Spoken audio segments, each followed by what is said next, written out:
આજે ધોરણ 11 ચેપ્ટર 3 અને ઉદાહરણ અને સ્વાધ્યાયના એક્ઝામ્પલ જોવાના છે.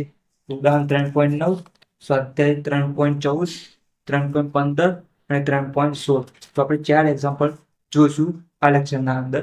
તો ચેનલને સબસ્ક્રાઇબ ના કરી હોય તો સબસ્ક્રાઇબ કરીને બાજુમાં આપેલા બેલ આઇકનને ઓન કરી લેજો, જેથી વિડીયોની નોટિફિકેશન મળતી રહે અને ડિસ્ક્રિપ્શનમાં આપેલા ટેલિગ્રામ ચેનલ પર જોઈન થઈ જાય.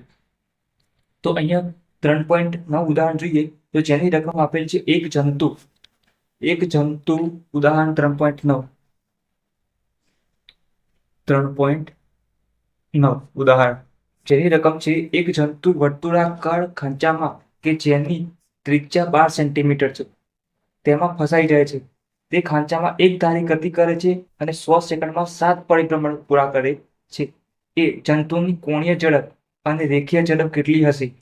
બી, શું પ્રવેગ સદિશ એ અચળ સદિશ છે? તેનું માન કેટલું હશે? તો જે ડેટા આપેલો છે એ સૌથી પહેલા લખી લઈએ. તો શું આપેલું છે આપણે અહીંયા? જેની ત્રિજ્યા 8 સેન્ટીમીટર. તો આર આપણને કેટલા આપેલા છે? R is equal to 12 centimetre.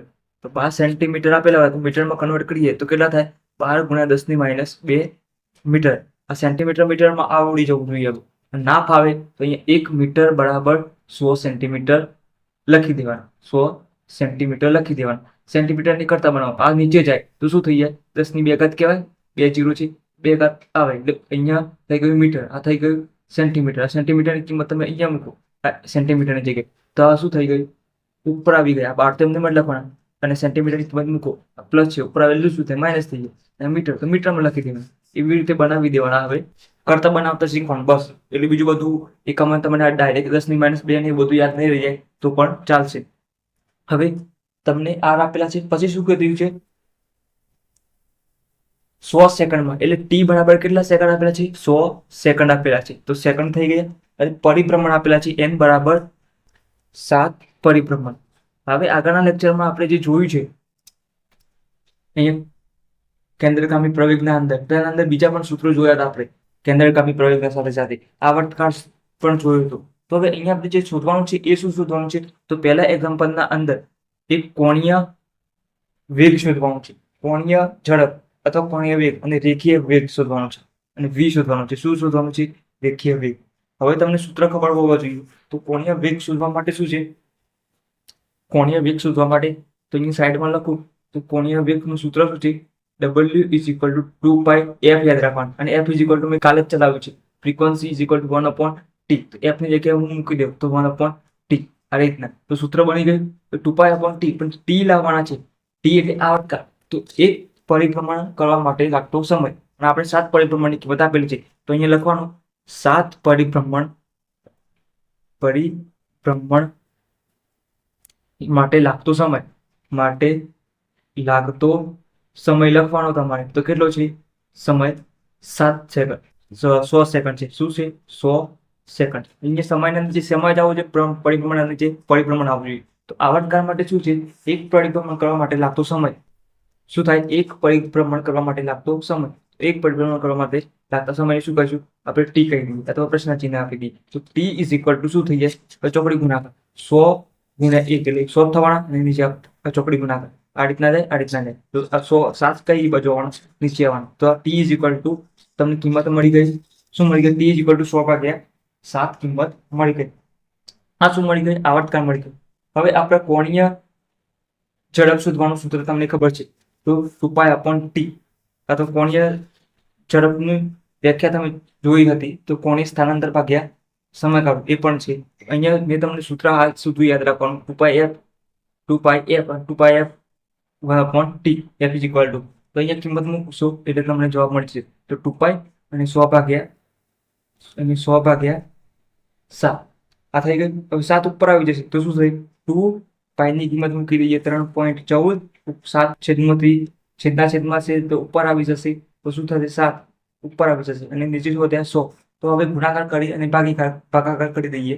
તો આપણે શું કરવાનું છે? કેલ્ક્યુલેટરની મદદથી કરવાનું. શું કરવાનું? કેલ્ક્યુલેટરની મદદથી કરવાનું. તો 2 ગુણ્યા 3.14, 2 ગુણ્યા 3.14 ગુણ્યા 7 પછી બરાબર દબાવી દેવાનું અને જે જવાબ આવે એને 100 વડે ભાગી દેવાનું. તો 100 વડે ભાગી દીધો તો કેટલો આવે જવાબ? 0.4396. તો અહીંયા લખી દઈએ તો કેટલો જવાબ આવે?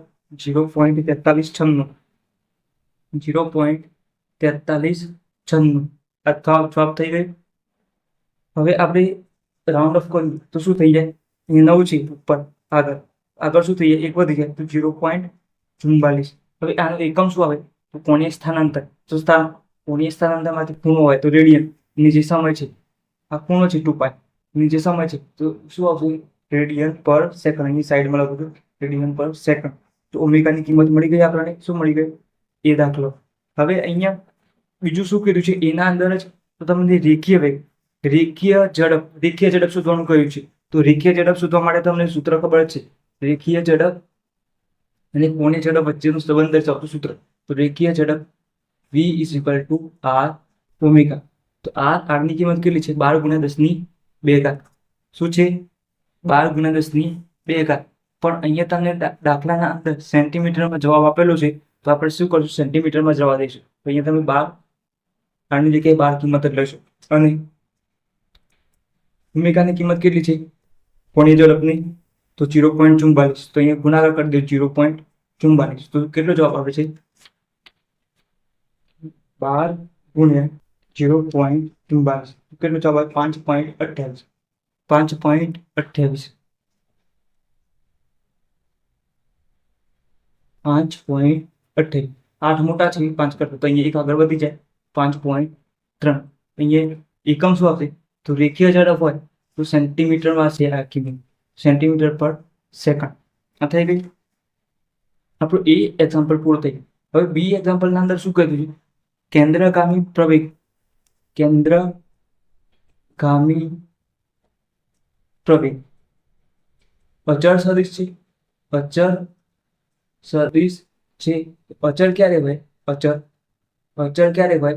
તો મૂલ્ય અને દિશા બંને અચળ હોય તો અચળ હોય. પણ અહીંયા શું છે? પ્રવેગના અંદર મૂલ્ય શું હોય છે? અચળ હોય છે. અચળ.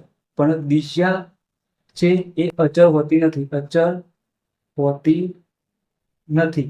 તેથી શું થશે? આ જે મૂલ્ય છે કે અચળ સદિશ નથી. તો અહીંયા જે છે, અહીંયા તમે જે કીધું છે પ્રવેગ એ અચળ સદિશ છે, તો ના, પ્રવેગ અચળ સદિશ નથી. પ્રવેગ અચળ સદિશ નથી. હવે તમને જે શોધવાનું કીધું છે તો કેન્દ્રગામી પ્રવેગ શોધવાનું કહે છે. કેન્દ્રગામી પ્રવેગ. તો કેન્દ્રગામી પ્રવેગ માટે હું તમને 2 સૂત્ર યાદ કરાવી દઉં. તો કેન્દ્રગામી પ્રવેગ માટે કેન્દ્રગામી પ્રવેગ AC = એક સૂત્ર v²/r. આ સૂત્ર તમને ખાસ યાદ રાખવાનું. એ v²/r આવે. અને આ સૂત્રના અંદર જ તમારે બીજું પણ સૂત્ર છે AC નું. તો શું કરવાનું? અહીંયા v² હોય તો તમારે ઓમેગા બનાવવાનો. ઓમેગા બનાવી દો, W બનાવી દો, W². તો આ જે છે અહીંયા તો તમે ચેન્જ કરો તો છેદવાળો r છે એની સાથે ગુણાકાર કરી દેવાનો. તો આ રીતના તમે સૂત્ર યાદ રાખી શકો છો. તો આપણા પર ઓમેગાની અને આરની કિંમત છે, તો આપણે આ સૂત્રનો ઉપયોગ કરશું.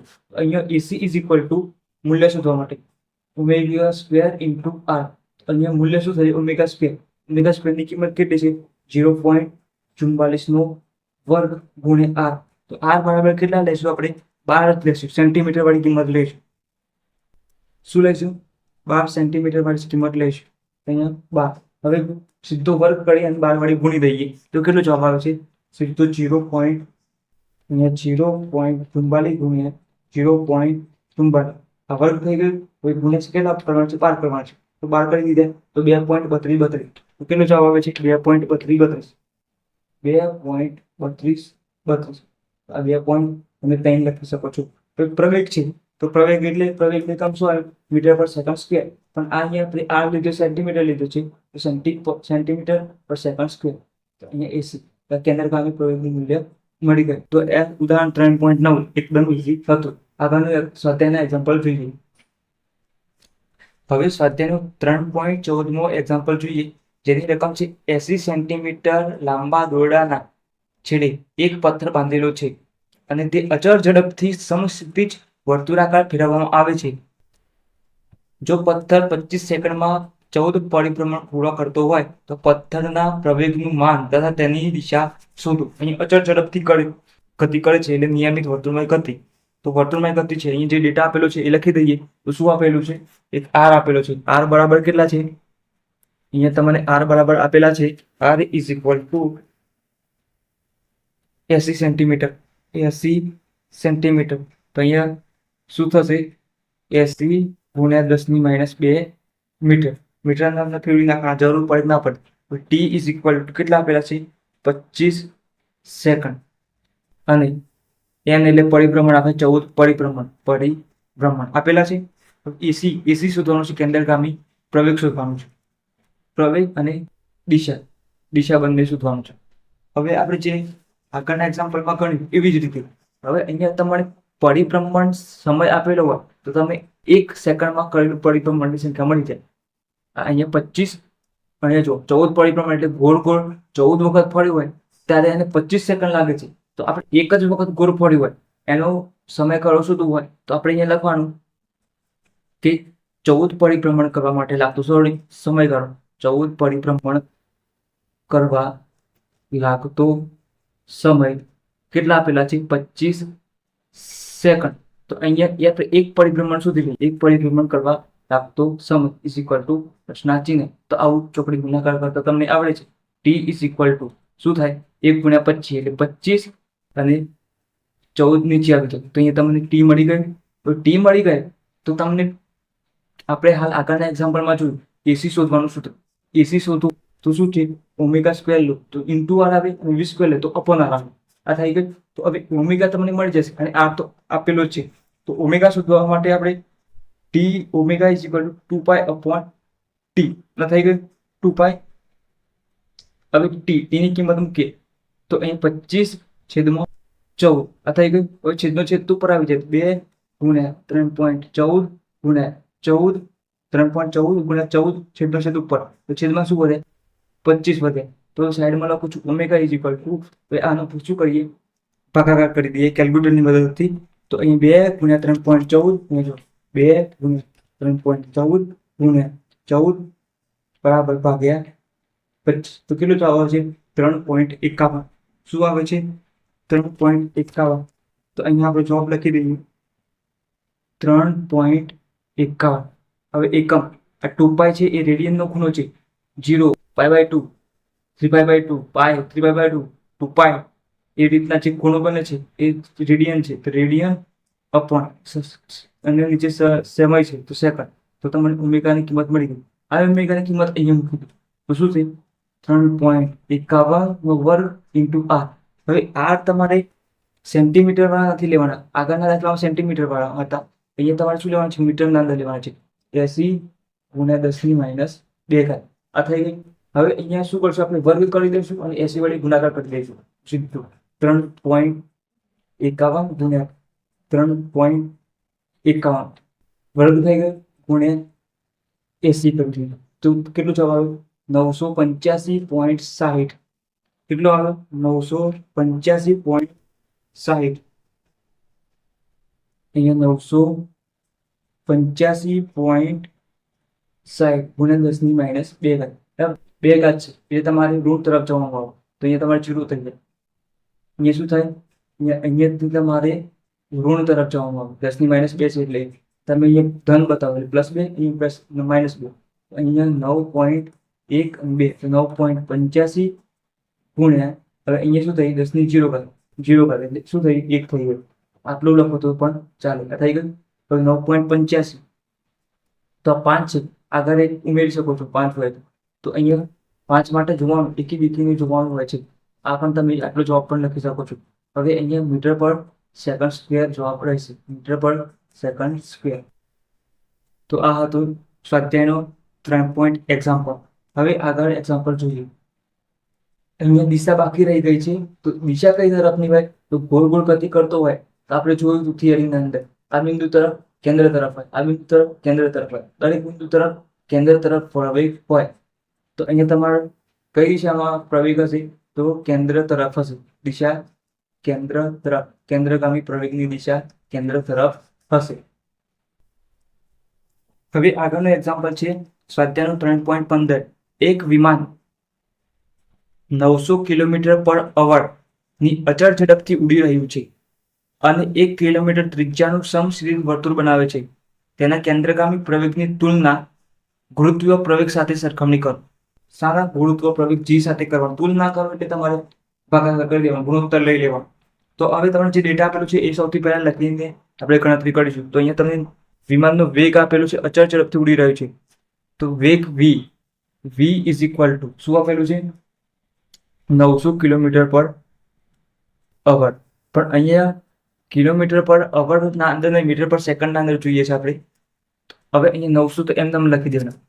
હવે તમને ખબર છે કિલોમીટર મીટર, તો 1 કિલોમીટર બરાબર 1000 મીટર થાય. આ કિલોની જગ્યાએ તમને ખબર છે ઇંચના અંદર 1 કે એટલે 1000 થાય. તો 1000 લખી દીધા અને મીટર છે એમને પાછળ લખી દેવા. 1 કલાક બરાબર કેટલા થાય? સેકન્ડ. 3600 સેકન્ડ થાય. 1 કલાક બરાબર 60 મિનિટ. આ મિનિટ થઈ જાય. 1 મિનિટ બરાબર 60 એમને લખવાના અને 1 મિનિટ બરાબર કેટલા થાય? 60 સેકન્ડ. તો 6 36 અને 00 લખશું એ સેકન્ડ થઈ જશે. તો અહીંયા કલાકની જગ્યાએ શું આવશે? 3600 સેકન્ડ. આ થઈ ગયું. તો મીટર પર સેકન્ડ કન્વર્ટ થઈ ગયું. તો હવે જે સાદુરૂપ અપાતું હોય આપી દેવાનું. તો અહીંયા જુઓ 1 0 2 0 1 0 2 0 જતા રહે. 9 4 36 9 4 36 કેન્સલ થઈ ગઈ. હવે અહીંયા તમે અહીંયા કેટલા વધ્યા? 1000 વધ્યા અને નીચે 4 છે એટલે કેટલી વખત? 2 વખત અડધા કરો 1000 તો તમે 4 વડે ભાગાકાર થઈ જાય. તો 2 અહીંયા જુઓ 2 ગુણ્યા 2 કરી નાખો 4 વખત. તો એ પહેલા 2 વડે ભાગી નાખો તો કેટલા થઈ જાય? 1000 500 થઈ ગયા. પાછા બીજા 2 વડે ભાગી નાખો તો 250 થઈ ગઈ. એવી રીતે તમને પણ મળી જાય 250 મીટર પર સેકન્ડ. આ થઈ ગયું. હવે ત્રિજ્યા આપેલી છે r બરાબર 1 કિલોમીટર. શું આપેલું છે? 1 કિલોમીટર. આને પણ 1 કિલોમીટર એટલે કે એટલે 1000 મીટર. ત્રિજ્યા પણ મળી ગઈ. હવે શું શોધવાનું છે આપણે? તો શોધવાનું એવું છે કે એસી કેન્દ્રગામી પ્રવેગ અને ગુરુત્વ પ્રવેગનું તુલના કરો એટલે ગુણોત્તર શોધવાનું છે. હવે કેન્દ્રગામી પ્રવેગ શોધવા માટે 2 સૂત્ર મેં તમને શીખવાડ્યા. તો v આપેલો હોય તો v²/r લેવાનું અને ઓમેગા એટલે w આપેલો હોય કોણીય ઝડપ તો ω² × r લેવાનું. તો હવે આપણે કેન્દ્રગામી પ્રવેગ શોધીશું. તો કેન્દ્રગામી પ્રવેગ શોધવા માટે અહીંયા તમને v² આપેલું છે. તો AC ઇઝ ઇક્વલ ટુ શું લખીશું? v²/r કેન્દ્રગામી પ્રવેગ. AC ઇઝ ઇક્વલ v² કેટલા આપેલા છે? 250 નો વર્ગ ભાગ્યા r બરાબર કેટલા? મીટર વાળા લેવાના છે. મીટર વાળા r આપેલા છે તો 1000 લેવાના. હવે વર્ગ કરવાનો. તો વર્ગ કરવા માટે જો 25 35 ને આપેલું હોય તો 5 નો વર્ગ કરી દેવાનો. શું કરવાનું? આવાનો વર્ગ કરવાનો હોય તો વર્ગ કરવાનો 5 નો વર્ગ કરી દેવાનો. તો કેટલો આવે? 25. હવે આ 2 આપેલા છે 2 તો 2 પછી એકડી બોલો તો 1 2 3 એના પછી શું આવે? 3 આવે. તો આ 2 નો શું કરવાનું? ગુણાકાર કરી દેવાનો. તો 6 આવે 625 કરી દો. તો 25 નો વર્ગ 625 આવી ગઈ. તો 625 લખી દીધા. હવે આ 0 નો વર્ગ બાકી છે તો શું કરવાનું? ડબલ 0 મૂકી દેવાનું અને આ થઈ ગયા 1000. 1 0 2 0 કેન્સલ થઈ ગયા. હવે 1 વધ્યા તો અહીંયા પોઈન્ટ અહીંયા હોય તો અહીંયા આવી જાય. તો કેટલો મળે? 62.5 મીટર પર સેકન્ડ સ્ક્વેર. આ મળી ગયું પ્રવેગ, કેન્દ્રગામી પ્રવેગ. પણ આપણે તો શું શોધવાનું છે? સરખામણી કરવાની છે. તો અહીંયા આપણે સરખામણી કરીશું. સરખામણી કરીએ. અહીંયા સરખામણી કરવાની કીધું છે. સરખામણી AC/G. AC/G. AC ની કિંમત કેટલી છે? 62.5 G એટલે 9.8. આ થઈ ગયું 9.8. હવે શું કરવાનું? ભાગાકાર કરવાનો છે. AC/G ઇઝ ઇક્વલ 62.5 ભાગ્યા 9.8. તો કેટલું મૂલ્ય આવે છે? 6.37. 6.37. તો હવે AC ઇઝ ઇક્વલ ટુ 6.37 અને આ G છે છેદમાં છે, અંશમાં જાય તો બરાબર બાજુ ગુણાકારમાં જાય. તો હવે તમે G નું મૂલ્ય હોય, પ્રવેગનું મૂલ્ય તમે AC નું મૂલ્ય કેટલું મળે? AC નું મૂલ્ય માની લો G નું મૂલ્ય 1 હોય તો પ્રવેગ તમને 6.37 મળે. અને G નું મૂલ્ય 2 હોય તો 6 દુ 12. આ 12 ગણું 12 મૂલ્ય થઈ જાય. સીધું 12 થઈ જાય. 3 ગણું હોય 6 3 18 થઈ જાય. તો ખબર પડે આ G ના મૂલ્ય જેમ જેમ હતું એનું મૂલ્ય 6 ગણું વધારે મળે. શું મળે? G ના મૂલ્ય કરતા 6 ગણું 6.37 ગણું કેન્દ્રગામી પ્રવેગનું મૂલ્ય વધારે મળે ગુરુત્વ પ્રવેગ કરતા. તો આ થઈ ગયું. આપણે આ ગુણોત્તર મેળવી લીધો છે. હવે કેન્દ્રગામી પ્રવેગનું મૂલ્ય એ પ્રવેગના ગુરુત્વ પ્રવેગના કેટલા મૂલ્ય? 6.4 ગણું. એ 7 છે તો 4 થઈ જાય. શું થઈ જાય 6.4 ઇન્ટુ જી 6.4 ગણું છે. તો આ હતું સ્વાધ્યાયનું 3.15મું એક્ઝામ્પલ. હવે આગળનું એક્ઝામ્પલ જોઈએ 3.16 સ્વાધ્યાયનું જેની રકમ છે એમાં 3 એક્ઝામ્પલ આપેલા છે એ બી સી.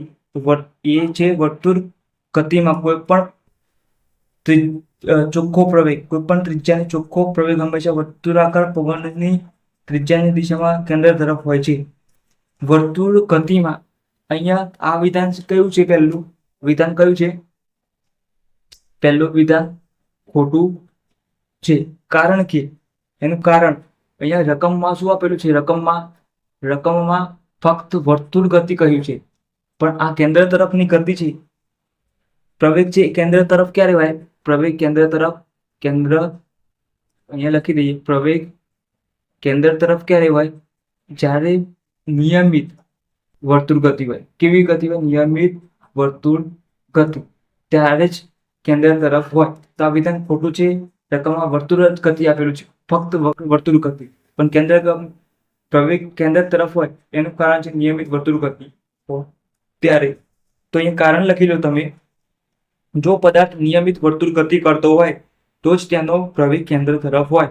પણ અહીંયા રકમમાં ખાલી તમને વર્તુળ ગતિ આપેલું છે, તેથી આ વિધાન ખોટું છે.